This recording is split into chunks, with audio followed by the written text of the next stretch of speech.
পর্দায় উত্তম কুমারের সাথে যখন মান্না দে আর সন্ধ্যা মুখোপাধ্যায় একসঙ্গে কণ্ঠ মেলাতেন, তখন গান শুধু গান হয়ে থাকতো না, হয়ে উঠত এক অসাধারণ দৃশ্য। আর এমনই তিনটে অমর ডুয়েট আজও বাঙালির মনে গেঁথে আছে।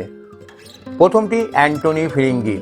1967 সালের এই ছবিতে উত্তম কুমারের অভিনয় ছিল অনবদ্য, আর মান্না দে ও সন্ধ্যা মুখোপাধ্যায়ের কণ্ঠে চম্পা চামেলি গোলাপেরই বাগে গানটি ছবির অন্যতম আকর্ষণ হয়ে ওঠে। সুরকার ছিলেন অনিল বাগচি। দ্বিতীয় ঘটনাটি এরকম, জীবন মিত্রর পরিচালক ছিলেন হীরেন নাগ। এই ছবিটি 1967 সালে রিলিজ করেছিল। এই ছবিতে উত্তম কুমার ও সুপ্রিয়া দেবীর অভিনয়ের পাশাপাশি মান্না দে ও সন্ধ্যা মুখোপাধ্যায়ের কোনো কথা না বলে যাও যে চলে গানটিও শ্রোতাদের দারুণভাবে টেনেছিল। সুরকার ছিলেন গোপেন মল্লিক।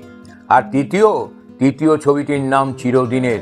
এই ছবিটি 1969 সালে অগ্রদূত পরিচালিত।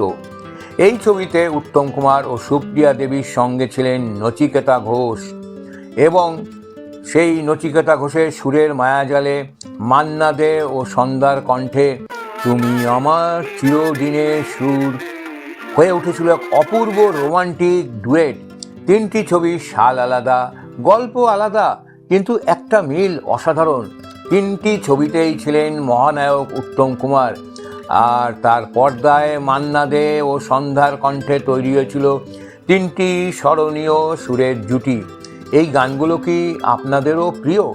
যদি আপনাদের তাই মনে হয় তাহলে কমেন্টে একটু লিখে দেবেন ও লাইক শেয়ার করবেন ও চ্যানেলটিকে অতি অবশ্যই সাবস্ক্রাইব করে দেবেন। নমস্কার।